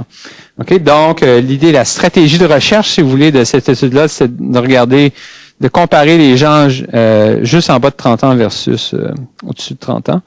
Et là, un économiste, dans les séminaires d'économistes, il y a toujours des tableaux de genre avec tout plein de chiffres que personne n'arrive à voir, mais je trouvais que c'est quand même, j'espère que vous êtes capable de le voir parce que ça vous donne une idée du type d'échantillon disponible. Alors ça, c'est avec l'échantillon de fichier analytique, donc 20%. Donc lorsque vous avez, par exemple, ce qu'on appelait tous les hommes au Québec, je pense que c'était chaque catégorie d'âge en 1986. Donc, 10 000 personnes, ça veut dire une personne sur 5. Donc, la population Donc, ça veut dire que, grosso modo, en 86, il y avait à peu près 50 000 hommes de l'âge de 20 ans. Je pense que c'est du bon sens, c'est ça, 50 000. Donc, on a 1 sur 5 dans le fichier analytique. Sauf que, là, lorsque vous regardez l'impact de l'aide sociale, évidemment, ce qu'on trouve, c'est que pour les diplômés universitaires, il y a très peu de gens qui sont sur l'aide sociale. Puis, en fait, l'impact est beaucoup plus important, je pense. Plus de la moitié des assistés sociaux à l'époque étaient des décrocheurs, avaient pas complété leur secondaire. Alors là, déjà, si on se limite, donc la fraction des décrocheurs, était de l'ordre de 20 à 30%, ça a diminué depuis. Fait que là, évidemment, quand on regarde seulement les décrocheurs, là, on tombe déjà des échantillons plutôt de l'ordre de 3000 personnes, ce qui est évidemment encore très bien. Mais là, rappelez-vous que c'était pour les individus sans enfants en charge. Alors, quand on se met à éliminer les enfants qui ont pas, les individus qui n'ont pas d'enfants, là, vous voyez, on tombe en 1990. Regardez les chiffres ici. OK, donc une fois qu'on regarde seulement les décrocheurs qui n'ont pas d'enfants au Québec en 86, là, on se retrouvait avec 1800 personnes d'âge 29 ans, 1600 de exactement 30 ans. Donc là, vous voyez assez rapidement, c'est encore un échantillon assez important, mais si on pense que l'effet de l'aide sociale va être énorme, évidemment, un échantillon de cette taille-là va être suffisant. Sauf que dans les faits, quand on regardait avec les fichiers à grande diffusion, vous divisez ça par 10, essentiellement. Donc là, on avait moins de 200 personnes à 29 ans versus 30 ans. Et puis là, juste à cause de l'erreur d'échantillonnage, ça faisait en sorte qu'on ne pouvait pas trouver d'impact significatif. Alors que là, si vous regardez, c'est vraiment une approche purement graphique ici. Alors là, tout ce que j'ai fait, c'est, je vous parlais tout à l'heure, on a une question durant la semaine de référence, donc le taux d'emploi dans la semaine de référence. Alors, c'est juste la façon la plus simple possible de vous présenter les données. Comme je vous dis, là, c'est l'âge exact. Alors, on regarde simplement au recensement de 86 au Québec, les hommes qui vivent seuls, non, pas qui vivent seuls, qui ont pas d'enfants en charge. Et puis, justement, cette question-là de pas d'enfants, on avait reconstruit ça, comme je disais, en réponse à la question de Phil, en regardant, donc on a l'identificateur, si on veut, pour le ménage, puis là, on peut voir les gens qui habitent là, est-ce qu'il y a des enfants qui sont... En fait, c'était comme ça qu'on l'avait construit. Et puis, comme je vous disais, c'est aussi les décrocheurs. Alors, chaque point bleu ici vous donne, par exemple, ça c'est le taux d'emploi, semaine de recensement, les hommes au Québec, décrocheurs, pas d'enfants, de 25 ans, le 26, 27, 28, 29, et là, ça couvre, à 30 ans, ça baisse. Alors, vous voyez juste, finalement, ce qui est bien avec cette méthode-là d'estimation de RD, c'est que on peut voir tout de suite dans le graphique qu'est-ce qui se passe. Puis là, dans le fond, on se dit, bon, pour ce groupe-là en particulier, qui a plus de chances de se retrouver à l'aide sociale, c'est les décrocheurs, pourquoi on peut penser qu'il y aurait tout à coup une baisse assez abrupte du taux d'emploi à l'âge de 30 ans? Fait que là, évidemment, le coupable est presque sans aucun doute le fait que les prestations d'aide sociale sont plus élevées. Mais vous voyez ici, les confidence bonds, donc je pense que c'est à un niveau de 95% ici, si vous regardez l'intervalle de confiance. Ça, c'est avec le fichier analytique. Puis vous voyez, c'est quasiment de justesse là, qu'on a. Si on regardait simplement 29 versus 30 ans, c'est presque de justesse qu'on a un effet qui est significatif, bien que cette méthode-là de discontinuité et de régression permet d'avoir, en estimant une régression de chaque côté de la discontinuité en question, vous pouvez aussi utiliser des observations qui sont pas exactement à 30 ans ici, là, la discontinuité. Donc, ça vous donne beaucoup plus de précision en bout de ligne. C'est mes trucs. OK. Mais reste que je veux dire, l'esprit, si vous voulez, de la méthode, c'est vraiment de regarder tout près du 30 ans en question. Et puis là, avec le fichier analytique, vous êtes capable de voir la différence significative. Alors que si je vous avais montré ça avec le fichier à grande diffusion, bon, ces points-là, au lieu d'être pratiquement sur une ligne ici, il y en a un qui aurait pu être ici, l'autre là, tout ça. Donc, ça fait vraiment une différence. Ça, c'était l'autre question sur l'activité. Comme je vous disais, on peut donc à la fois, premier graphique ici vous montre durant la semaine de référence, mais ce qu'on peut faire ici, étant donné qu'on regarde seulement pour chaque groupe d'âge, donc à 29 ans, 30 ans, on peut aussi regarder la question des semaines travaillées dans l'année précédente, puis construire une espèce de taux d'emploi. On dit tout simplement, bon, on sait que on peut regarder pour chaque individu quelle est la proportion des semaines que vous avez travaillé l'an dernier. Si c'était 26 semaines, ça va être une demi. On fait la moyenne et ça nous donne une espèce de taux d'emploi sur l'année précédente. Et ce que vous voyez, c'est que essentiellement c'est la même chose qui se passe. Je rentrerai pas dans les détails de l'étude, mais je voulais simplement vous montrer un autre exemple ici où ce qu'on fait maintenant, c'est qu'on regarde pour chaque groupe d'âge, je vous ai montré les deux mesures de l'emploi, donc disons les gens de 30 ans au moment du recensement, quelle est la fraction des gens qui ont un emploi, et là, quelle était la fraction de l'emploi dans l'année précédente où on sert des semaines travaillées pour regarder ça. Alors là, qu'est-ce qui devrait se passer? Ben, il devrait se passer que les gens qui avaient exactement 30 ans, qui avaient 30 ans au moment du recensement, en juin, bon, ils avaient 29 ans dans l'année précédente. Ça veut dire que dans l'année précédente, ils avaient des prestations beaucoup plus faibles d'aide sociale, alors que là, au moment du recensement, ils avaient des prestations plus élevées. Donc, à quoi on devrait s'attendre? On devrait s'attendre que, si on regarde la différence entre l'emploi à la date du recensement versus dans l'année précédente, cette différence-là devrait être plus faible exactement pour les gens de 30 ans. C'est ce que vous voyez ici, les 30 ans. Donc, ça dit un petit peu, dans le fond, en servant du mini-panel, que pour ce groupe-là, 30 ans au moment du recensement, il y a une baisse de leur emploi par rapport à ce que c'était dans l'année précédente. Et ce que vous voyez, bon, en tout cas, quand on estimait ça, c'est ce que les lignes montrent ici, mais que c'est vraiment un point qui se distingue. Donc, je ne sais pas s'il y a beaucoup d'autres applications qui pourraient être utilisées pour cet aspect-là mini-panel, mais dans ce cas-là, je m'étais pas rendu compte au moment de commencer ce projet-là que, en fait, même avec le recensement, on peut créer, du moins dans ce contexte-là, un panel. Ici, un autre truc intéressant, puis encore une fois, j'avais essayé de faire ce graphique-là avec les données, des fichiers à grande diffusion. Puis là, il y avait trop de bruit statistique, si vous voulez. J'ai oublié de vous dire de qui on parle. Ici, en fait, où est-ce que... Non, je pensais que je l'avais... mais je vais vous dire qu'est-ce que c'est. Ça ici, c'est le Québec 1986. Et je me rappelle plus exactement des autres lignes, mais je pense que celle-là ici, c'est le reste du Canada en 86. Puis là, il y a le Québec en 91, puis le reste du Canada en 91 aussi. Mais tout ça pour vous dire ici, c'est avec les fichiers analytiques où on regarde le taux d'emploi, pas seulement pour les décrocheurs, pas d'enfants, tout ça, mais pour tous les hommes au Québec dans le fichier analytique. Donc, pour chacun de ces chiffres-là ici, rappelez-vous, avec mon tableau, on a à peu près 10 000, un échantillon d'à peu près 10 000 personnes pour chaque groupe d'âge en particulier. Et ce qui est assez remarquable, c'est que vous avez tellement de précision avec les fichiers analytiques que même pour l'ensemble des hommes au Québec, ce qu'on voit, c'est que, grosso modo, il y a une progression de l'emploi en fonction de l'âge. Ça, c'est bien connu. Peut-être j'aurais utilisé un autre de noir ici.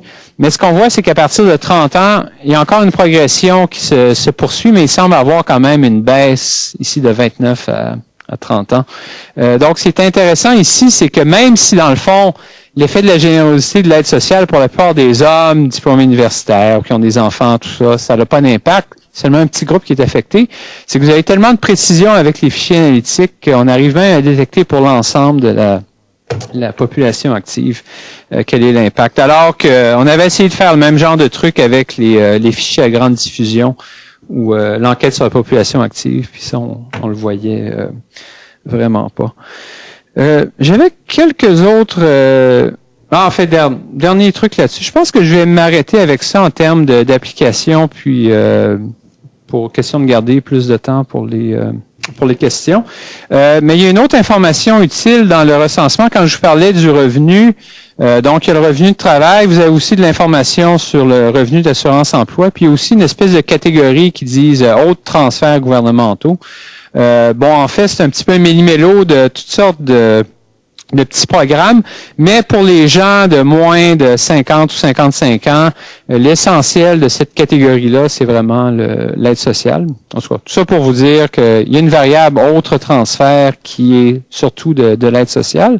Donc, avec ces informations-là, dans le recensement, vous pouvez regarder est-ce que les gens ont reçu de l'aide sociale ou d'autres transferts dans l'année précédente. Et ici, en fait, tout ce qu'on regardait, c'était est-ce que cette catégorie de revenus-là est positive ou non. Donc, c'est ce qu'on appelle le take-up, si vous voulez. Est-ce que oui ou non, vous avez un revenu d'assistance sociale? Et ce qu'on voit, là, encore une fois, on le fait en fonction de l'âge, puis vous voyez encore une fois qu'il y a une discontinuité assez claire à l'âge de 30 ans, ici. Et ça, c'est juste pour vous dire que c'est un autre avantage du recensement. Non seulement on voit l'information sur l'activité, mais là, on aurait toujours pu dire, bon, peut-être qu'il y a quelque chose d'autre qui se passe à 30 ans. Les gens, je sais pas, pour une raison complètement qu'on connaît pas, il y a quelque chose d'autre qui se passe à 30 ans, puis que c'est pas vraiment l'effet de l'aide sociale qui expliquait le changement du taux d'emploi, alors qu'avec cette information complémentaire-là dans le recensement, mais ce qu'on se rend compte, c'est qu'en fait, c'est exactement ce qui devrait se passer, c'est qu'il y a une fraction plus élevée de ce groupe-là de décrocheurs qui vont avoir un revenu d'aide sociale après l'âge de 30 ans. Donc, c'est simplement qu'on a le choix entre avoir un emploi qui paye pas très bien et l'aide sociale. L'aide sociale paye tellement peu avant l'âge de 30 ans qu'aussi bien de travailler même un revenu très bas, alors qu'à partir de 30 ans, ça peut être différent. Bon, j'avais quelques autres applications, le rendement de l'éducation, distribution des salaires, travaux conjoints avec d'autres collègues, mais peut-être que je vais... Bon, c'est peut-être pas nécessaire de passer là-dessus. En tout cas, je pourrais y revenir si on a le temps, là, mais je voulais être sûr qu'on ait plus de temps pour la discussion parce qu'on est quand même déjà rendu il ne reste plus trop de temps. Puis j'avais juste quelques remarques additionnelles. Je ne sais pas exactement pourquoi sont avec ces remarques-là précises que j'ai décidé de faire. Je pense que je finalisais ma présentation sur l'avion entre Vancouver et Montréal hier, là, puis c'est un petit peu n'importe quoi ce qui me passait par la tête.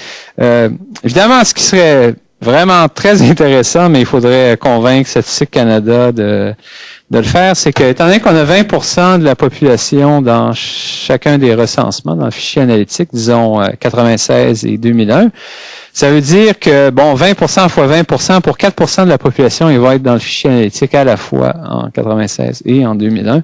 Donc, si Statistique Canada et apparemment, j'ai entendu dire qu'en Grande-Bretagne, ils ont accepté, c'est ça, ils ont développé un fichier, un panel basé justement sur cette idée-là. Dites-le pas aux gens de Statistique Canada, mais j'ai l'impression si quelqu'un voulait vraiment le faire avec en fait, c'est probablement pas si difficile de le faire parce que lorsque vous avez l'âge EXA puis vous avez le Census Tract, l'information, ça devient en fait assez détaillé. Puis un groupe pour lequel je suis presque certain que vous pouvez le faire, c'est les immigrants, parce que les immigrants en plus, si vous savez dans le Census Tract, vous savez aussi le pays d'origine, l'année où ils sont arrivés, etc., etc. Vous pouvez ce serait difficile de penser que vous allez avoir quelqu'un avec un certain âge qui est arrivé telle année, lorsque vous avez seulement une centaine d'immigrants peut-être dans un certain Census Tract. Mais peut-être que, au-delà des questions d'essayer de créer un panel sans le dire aux gens de Statistique Canada, je pense que ce que ça veut quand même dire, c'est que même sans avoir un panel comme tel, c'est possible d'avoir une espèce de quasi-panel où il y aurait des catégories très détaillées, puis vous pourriez suivre d'une année à l'autre différents groupes, puis pour avoir un certain regroupement. Oui, non, c'est ça. Je me doutais bien qu'il y avait des gens de toute façon, je pense que dans les faits, donc pour les gens de Sascan dans la salle, en fait, je pense que ça serait, la plupart des cas, assez difficile de faire, mais reste que ce serait vraiment la prochaine étape qui permettrait vraiment de faire toutes sortes d'études additionnelles, ça serait créé ce panel-là. Évidemment, pour tout ce qui est des fichiers à grande diffusion, c'est pas possible de le faire à cause du nombre d'observations, puis aussi, étant donné des critères de confidentialité, ce qu'on s'est rendu compte quand on regarde les données en panel, c'est que la confidentialité est beaucoup plus difficile à préserver dans ces cas-là. Mais si on pouvait le faire comme ça a été fait en Grande-Bretagne, je pense que c'est vraiment donc l'équivalent de Statistique Canada qui a produit ça, ça créerait tout un potentiel de recherche important. Je vous disais, la date de naissance exacte peut utiliser les études au Canada, alors que, aux États-Unis en particulier, pour cette question-là de l'âge scolaire, puis tout ça, il y a beaucoup d'études qui ont été faites, relativement peu de choses au Canada. Premier point ici, c'est relié à un autre projet que j'ai fait il y a longtemps, puis je pensais à l'époque qu'il n'y avait aucune information sur les anciens combattants. Vous dire les anciens combattants. En fait, les Américains c'est là qu'on voit la différence peut-être entre deux pays. Une littérature beaucoup plus développée, beaucoup plus détaillée sur l'impact du service militaire.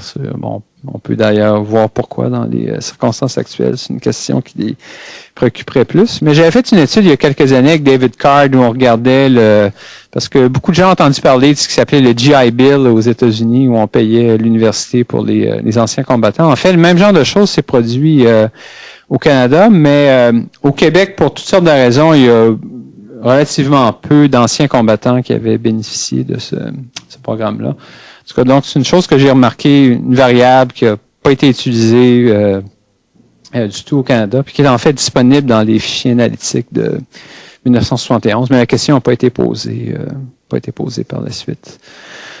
J'avais quelqu'un qui m'avait dit, je pense un Américain, date de naissance exacte, là, vous pourriez voir, parce que j'avais présenté un texte sur l'immigration à un moment donné où je montrais que l'immigration américaine au Canada avait la période où elle était la plus importante. C'était à la fin des années 60, début des années 70, donc ce qu'ils appelaient les draft dodgers. Il y a quelqu'un qui me dit, avec la date de naissance, parce qu'ils avaient une loterie à un moment donné pour déterminer qui allait au service militaire ou non. Donc, pour chaque date de naissance, on peut savoir quel était le numéro de loterie. Donc, la personne en question, elle dit, vous pourriez regarder dans le recensement canadien avec la date exacte. Est-ce que les immigrants américains qui sont venus dans les années fin des années 60, 70, est-ce que c'était vraiment en réponse à cette question-là? Puis si c'est le cas, ça devrait être les gens qui avaient ce qu'ils appelaient les numéros les plus bas, vous étiez presque certain d'être appelé, alors que si vous aviez un numéro, donc c'est comme, ils prenaient au hasard la date de naissance, disons, commençait avec le 10 août, numéro 1. Je prends toujours ma propre date de naissance pour donner le numéro 1, puis il allait ainsi de suite. Puis je pense que la limite était de l'ordre d'à peu près 100. Donc les 100 premières dates de naissance qui sortaient au hasard, c'est les gens qui pouvaient être appelés.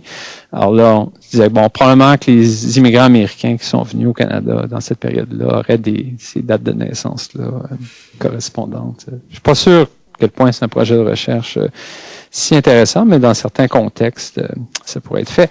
Alors, je vais m'arrêter là-dessus. Question de s'assurer d'avoir un peu de temps pour les questions. Okay. Je vais passer peut-être la parole d'abord à nos collègues de l'Université Laval et de l'Université de Sherbrooke. S'ils sont encore là. Sans doute.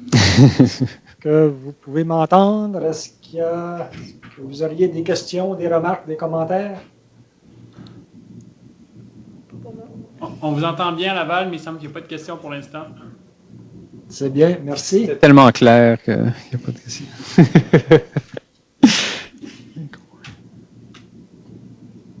Donc, si quelqu'un... Phil? Si tu avais... est-ce que le coût fixe d'apprendre à travailler avec ces données-là est élevé? Je dirais que le coût est pas très élevé. Juste pour vous expliquer un peu mon cheminement. Je travaillais beaucoup avec les fichiers à grande diffusion. Et je dirais que si on peut, une fois qu'on est habitué à travailler avec les fichiers à grande diffusion, la transition aux fichiers analytiques est pas très difficile. Je pense que, j'ai pas vu les détails des fichiers qui sont maintenant disponibles dans les centres de données de recherche, mais sûrement mon expérience lorsque, dans certains projets précédents, je suis allé à Ottawa, à Statistique Canada, en termes de... Bon, évidemment, il y a plus de variables qui sont disponibles, tout ça, mais je dirais que c'est pas un investissement très important. Une fois qu'on est bien à l'aise avec les fichiers à grande diffusion, pour la plupart des choses, c'est simplement qu'il y a des variables plus détaillées. Dans le premier projet que j'avais fait, on voulait se servir des données de 2001 qui n'étaient pas encore disponibles, mais on devait être dans les bonnes grâces de certaines personnes à Statistique Canada, parce ce qu'on avait fait, en fait, c'était d'envoyer simplement nos programmes qu'on avait utilisés pour des fichiers à grande diffusion. Puis là, ils avaient fait rouler le programme en le modifiant un peu sur les fichiers analytiques. Et lorsque le programme SAS, dans ce cas-là, c'était un programme SAS, m'était revenu, là, je m'étais rendu compte, finalement, le programme comme tel n'était pas très différent de ce qu'on avait à faire avec les fichiers à grande diffusion. Donc, je connais pas exactement le niveau de détail, qu'est-ce qui va, en termes de documentation, qu'est-ce qui va être disponible. Mais ma propre expérience, c'est qu'une fois qu'on est à l'aise avec les fichiers à grande diffusion, le passage aux fichiers analytiques est... Les erreurs de codage, vu que... Ouais, je pense que tout ça, ça a été bien nettoyé, là. Donc, ça semble pas être en tout cas, ma propre expérience, il n'y avait pas vraiment de problème de ce côté-là. Il y a peu d'informations sur la non-réponse. Ça, c'est clair que je crois qu'il y a quelques variables pas très détaillées. C'est pas quelque chose que j'ai regardé en détail, mais je pense qu'il y a quelques informations sur la non-réponse, mais c'est pas aussi détaillé que... Ça, c'est un truc vraiment où les données américaines et canadiennes ont tendance à être très différentes. Quand on prend les données du Current Population Survey américain, il nous indique en détail la non-réponse pour chaque variable possible. Et d'ailleurs, dans certains cas, ça peut être extrêmement important. L'exemple en question, j'ai travaillé pas mal sur l'impact des syndicats sur les revenus. Et aux États-Unis, ils ont de la 30% de non-réponse maintenant.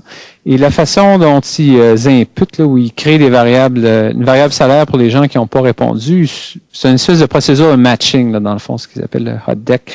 Et ça consiste à trouver un individu qui habite dans la même quartier, si possible, à peu près le même niveau d'éducation, des trucs comme ça.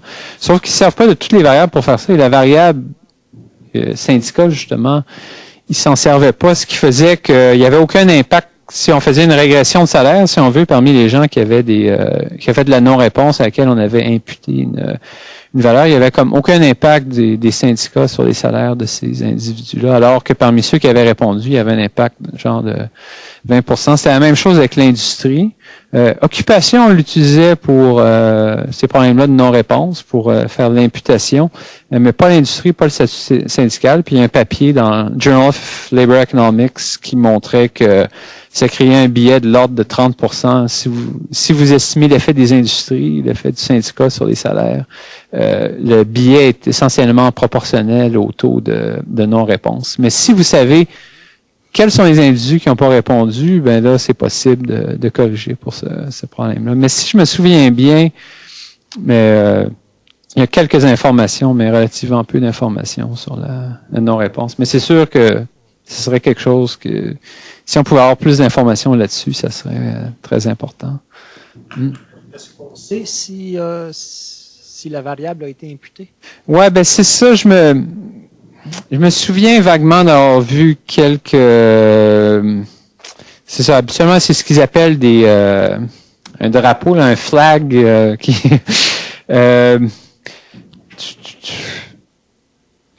il me semble que j'ai vu certaines variables qui disaient est-ce que c'était imputé ou non, mais... Parce que je sais que pour les enquêtes de Statistique Canada, il y a certaines enquêtes où on le sait. Alors que d'autres, on ne sait pas. Ah oui, oui. Pour le recensement, je pense que ça vaudrait la peine. C'est clair que ce serait très important de le faire. Et puis, comme je disais, pour toutes ces analyses-là de revenus, je sais qu'entre autres, l'industrie, bon, est-ce qu'on est membre d'un syndicat ou non, c'est pas une information dans le recensement, mais je sais que les études américaines, en fait, montrent que, bien que, bon, je ne sais pas quelle est l'importance de la non-réponse dans le recensement. Évidemment, sur les questions de base démographiques, parce que le statut légal est un peu différent. Je ne suis pas un spécialiste là-dessus, mais ce qui arrive, c'est que pour le recensement des questions, langue, âge, puis tout ça, je pense que tout le monde est tenu de répondre à ces questions-là. Mais les questions supplémentaires pour le 20%, je ne sais pas si les gens s'en rendent compte. J'ai l'impression que le taux de réponse est plus élevé, mais je ne crois pas que les gens sont légalement tenus de répondre de la même façon. Donc, il y a problème de la non-réponse, mais ça se peut qu'il y ait moins de non-réponse. Je sais qu'aux États-Unis, la non-réponse dans ce qu'ils appellent le long form est presque aussi élevée que dans le Current Population Survey. Même si légalement, eux aussi, pour les questions de base, ils n'ont pas le choix, mais il faut absolument légalement tenu d'y répondre.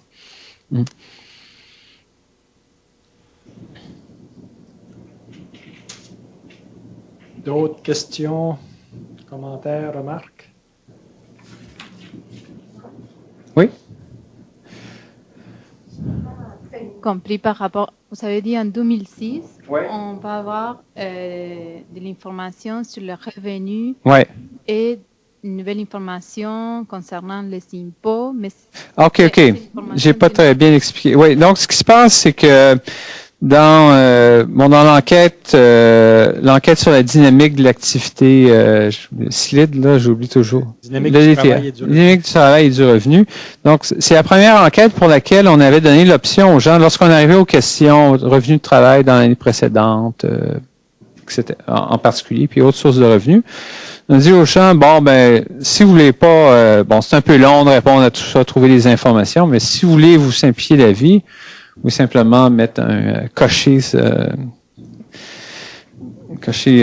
question-là ici, puis de permettre à Statistique Canada d'utiliser les données ce qui s'appelait à l'époque Revenu Canada, donc d'utiliser les données d'impôt. Donc, ce qui se passe, c'est qu'on donne le numéro d'assurance sociale, et là, on donne la permission à Statistique Canada d'aller chercher les informations de l'impôt.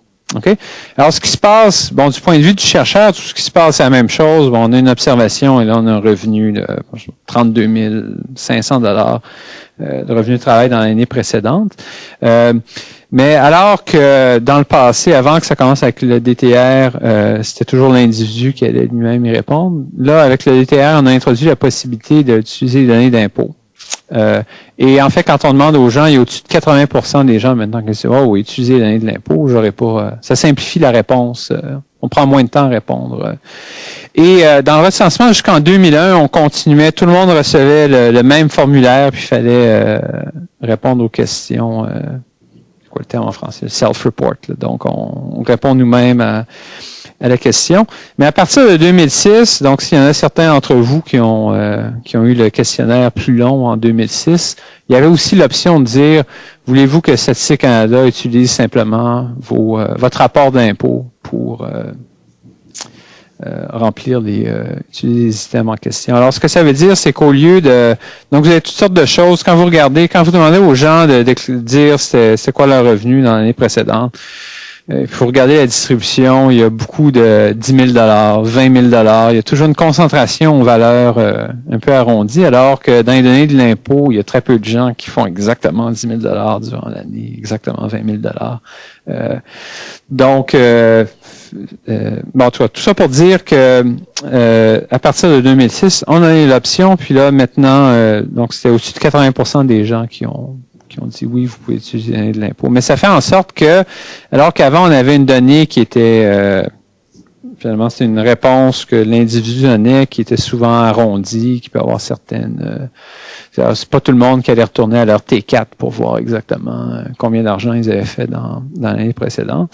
Et puis, il y a aussi des gens qui vont spéculer en disant, ça se peut aussi que si les gens faisaient un peu de travail au noir, grosso modo, au total, en combinant le noir, puis pour le travail au noir, un tel revenu, on peut le déclarer dans le truc du recensement. Il n'y a personne qui va aller qui va savoir est-ce que c'était au noir ou non, alors qu'évidemment, avec les données de l'impôt, ça va être, le travail au noir sera plus là. Tout ça pour dire qu'il y a arrondissement, travail au noir, il y a une longue liste de raisons pour laquelle les informations qu'on va donc obtenir sur les revenus ne seront pas exactement les mêmes. Fait qu'il y a une certaine perte de continuité de ce point de vue-là entre 2001 et 2006. évidemment, ça fait en sorte que le gain est majeur parce que aussi les coûts pour Statistique Canada parce qu'une fois, bon, je ne sais pas exactement comment tout le processus fonctionne, mais ça vient, la probabilité que les gens acceptent de répondre à l'ensemble du questionnaire, on vient de leur sauver 5-10 minutes peut-être, là, parce que il y aura une dizaine d'items là, sur le revenu. Puis aussi, ça devient plus facile en termes d'information. Lorsque le recensement est fini, tout ça, la Statistique Canada a une liste de quelques millions de noms avec le numéro d'assurance sociale. Puis on envoie ça dans l'autre serveur, les chiffres sortent, puis on remplit, puis c'est fini, au lieu d'avoir à recevoir tous les questionnaires. Puis, donc, en termes de coût pour puis ce qui est important, parce que, comme je disais, légalement, la partie du recensement qui s'applique à 100% de la population. Donc là, question, on veut vraiment compter le nombre de personnes qui habitent au Canada. Ça, tout le monde est tenu de le faire. Le gouvernement est tenu de donner le financement à Statistique Canada pour le faire. Alors que ces questions-là additionnelles, il y a souvent des problèmes de financement parce que ça va être certain. Bon, le ministère des Ressources humaines va mettre un peu d'argent là-dedans. Puis, donc, le financement est toujours plus difficile. Et en fait, les Américains ont éliminé donc, le 20% dont je vous parlais, fichiers analytiques, tout ça, ça n'existera plus dans le recensement de 2010 aux États-Unis parce qu'ils trouvaient que ça coûtait trop cher d'avoir ces questions-là additionnelles. Donc, maintenant, le recensement américain va être purement pour les questions de base. Puis là, ils ont introduit une nouvelle enquête là, qui ressemble au Current Population Survey en plus gros pour remplacer ça. Donc, je me suis étendu un peu, mais j'espère que ça clarifie un peu, là. Une question rapide sur, ouais. Une question rapide sur votre travail sur les moins et plus de 30 ans. Ah oui. Que j'ai pas lu parce que je savais que c'était pas la conclusion. Il y avait un échappatoire à l'époque qui était d'obtenir un certificat médical. Ah. Est-ce que vous pouviez utiliser ça? Est-ce qu'il y a de en fait, il y a une médicale? question en recensement sur... c'est une question pas très détaillée, mais comment ça s'appelle? Je ne me rappelle plus en français, mais une question de disability. Est-ce que vous êtes incapable de travailler à cause d'une raison médicale ou quelque chose comme ça? Donc, on n'a pas étudié ça, mais peut-être qu'il y avait un... C'était un classique, ça. Ah oui, l'échappatoire, c'est ça. Oui, donc finalement, ce qu'on obtenait, c'était comme un effet global, mais qui était peut-être un peu atténué par ce genre de facteur-là. Oui. Enchérir sur la question de l'âge exact, il y a quand même beaucoup de transferts gouvernementaux aux familles avec des enfants qui dépendent de l'âge de l'enfant. Oui. Tout ça avec, on parle tous les transferts. Mm-hmm. Faut que l'enfant, faut avoir des enfants de moins de 18 ans dans le foyer. Mm-hmm. Je pense même avec des cas des jumeaux, on peut identifier des jumeaux, donc même date de naissance. Les familles pourraient perdre beaucoup d'argent lorsque les deux jumeaux passent de... ce genre de choses-là. Oui, c'est un truc intéressant. Évidemment, il y a 65 ans qui a... en fait, le régime de retraite, c'est quoi? À partir de 60 ans, les régimes publics, si je me souviens bien. Évidemment, les Américains, il y a une autre application qui, à partir de 65 ans, tout à coup, le système médical, ça devient un peu comme le système qu'on a ici. Là. Ils tombent sur le Medicare, qui est un système public. Puis en fait, j'ai vu une étude récemment qui montrait un impact, une réduction significative de la mortalité. Donc, à partir de... Si vous gardez par âge exa, puis à partir de 65 ans. Évidemment, la tendance en général, comme on le sait tous, là, c'est un peu inévitable. Avec l'âge, ça s'améliore pas. Mais les Américains, il y a une petite coche, là, ça redescend à 65 ans. Puis donc c'est une étude qui, ça risque d'être un peu controversé. Mais c'est pas un effet énorme, mais encore une fois, c'est avec l'âge exa. Puis il y a d'autres programmes. Ouais. Ouais. Ou comme les prestations de revenus garantis qui est à... Est-ce qu'elle commence à 65 seulement, prestation de... C'est ça. Fait qu'il y a plusieurs trucs comme ça où... je dirais pas que, dans des cas comme ça, je dirais pas dire que la date exacte, le mois de naissance serait probablement suffisant, là. Parce que là, quand on arrive au jour exa, même dans cette étude-là sur le Medicare américain, ce qu'il disait, c'est qu'on devient disponible le mois où on a 45 ans. Donc, 65 ans. 45 ans. 65 ans, donc si, 65 ans, le 15 septembre, en fait, c'est à partir du 1er septembre qu'on est éligible au Medicare. Je dirais que, grosso modo, beaucoup d'applications, avoir le mois, c'est déjà amélioration importante. Ça me fait penser que, même pour la question de l'aide sociale au Québec, avec l'âge exact, au niveau du mois, on serait tombé une centaine d'observations. Ah oui. C'est ça. Fait que là, il faut vraiment se servir de l'aspect régression, là, donc essayer de combiner, donc faire l'hypothèse que les choses allaient de façon assez lisse là, ou linéaire juste avant d'arriver. Parce que là, juste regarder exactement le mois de naissance, là, il n'y a plus assez d'observations. Ouais.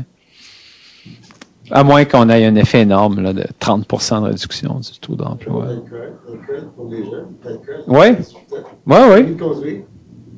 L'alcool, 18 ou 19, dépendant des provinces. Oui. Permis de conduire. Les deux discontinuités. Oui. Permis de conduire. Oui, parce que permis de conduire, non, c'est clair. C'est 16 ans partout, le permis de conduire. Oui. 16 ans au Québec. Pour revenir un peu à ce que tu disais par rapport à la possibilité de créer un panel là, avec les données. Effectivement, si on regarde par rapport à la situation il y a 2 ou 3 ans, où l'accès à des fichiers analytiques comme ceux-là, dans des centres de données de recherche, c'était impensable. Donc, maintenant que cette bataille-là est gagnée, puis en plus, au début, quand on a commencé à en discuter, on parlait d'un échantillon de peut-être 5 à 10%. Je pense qu'il n'y a personne qui rêvait. Je pensais que ce serait Il n'y a personne qui rêvait d'avoir un fichier qui permettait de resituer donc l'individu dans la famille. De recensement dans son ménage, donc des analyses hiérarchiques. Donc, pourquoi pas effectivement essayer d'approcher Statistique Canada avec une proposition sur un panel de 4%.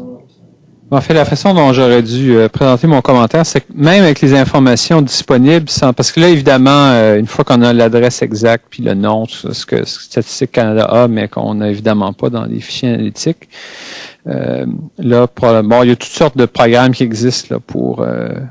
si les noms sont exactement les mêmes, ça fonctionne bien. Des fois, il peut y avoir une petite erreur, là, donc on fait un truc un peu stochastique, mais déjà juste avec les informations disponibles, j'ai l'impression que ça...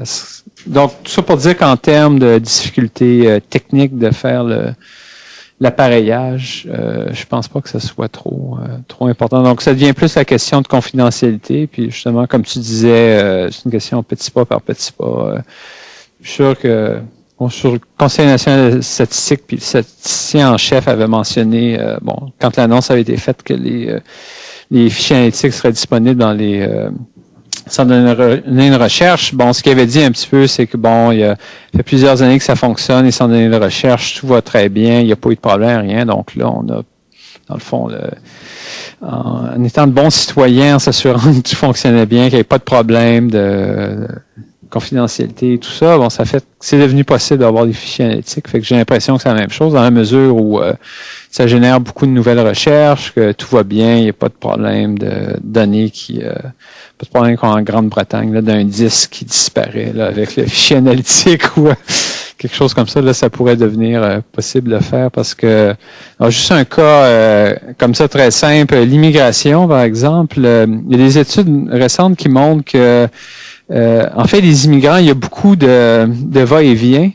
Puis souvent, on trouve que les immigrants, avec le temps, s'ajustent de mieux en mieux. Donc, en termes de revenus, il y a un rattrapage en termes de revenus. Mais il y a maintenant les études américaines qui montrent qu'il y a très peu de rattrapage, mais c'est presque tout de la sélection. C'est-à-dire que les immigrants qui ont beaucoup de difficultés, souvent, vont retourner dans leur pays. Donc, ceux qui restent, en général, réussissent mieux, mais réussissaient mieux dès leur arrivée. Alors là, juste avec un truc comme ça, donné en panel, là, on peut voir pour le même immigrant, disons, de 96 à 2001, est-ce que c'est vrai qu'on voit le rattrapage qu'on constate lorsqu'on dit, pour la cohorte des gens qui sont arrivés, disons, en 96, rendu en 2001, cette cohorte-là réussit mieux dans le marché du travail, mais on ne sait pas, est-ce que c'est vraiment parce que l'ensemble de la cohorte va mieux ou que les gens en cohorte pour lesquels ça allait moins bien sont repartis ailleurs. Donc, juste une application comme ça, mais il y en a tout plein d'autres qui pourraient être faites. Aussi pour les recensements historiques là, mentionnés. Oui. Oui. D'ici quelques années, 2 ans, ben, on va pouvoir bénéficier d'une série donc de 1911 à partir de 1911. Oui. Bon, c'est sûr que de 1911 à 1951, les échantillons sont plus petits. On parle de 3 à 5 Sur 10 ans. Oui, 10 ans. Ouais. Puis bon, là, il reste le problème de 1961. Ah oui. Les données qui sont disparues ou qui... ou sur les supports.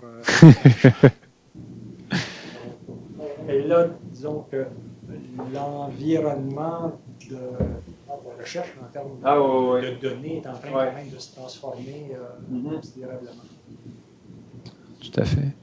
Bien que, et beaucoup des variables, bon, je sais que quand on recule, on va un peu plus loin dans le temps, comme les variables sur l'éducation, tout ça, ça devient de moins en moins détaillé, mais si je me souviens bien, seulement en 51, il y a la plupart des variables qu'on utilise dans les recensements contemporains sont déjà disponibles en 51. Je pense aussi en 41 et 31 dans une... En fait, il y avait même une question, qu'est-ce que c'était, en 31 ou 41? Il y avait des questions sur la mobilité, est-ce que vous aviez le même genre d'emploi? Je me rappelle avoir vu ça rapidement, puis des études intéressantes à faire sur la Grande Dépression avec ces recensements-là. Mais...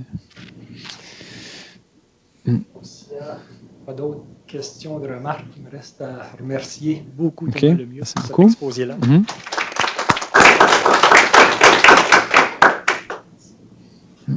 Si la question des données de recensement vous intéresse, je vous fais remarquer que dans le cadre du prochain congrès de l'ACFAS, le 6 mai prochain, mardi 6 mai prochain, à Québec, le SIX organise un colloque d'une journée sur justement les nouvelles perspectives de recherche à partir des microdonnées des recensements canadiens.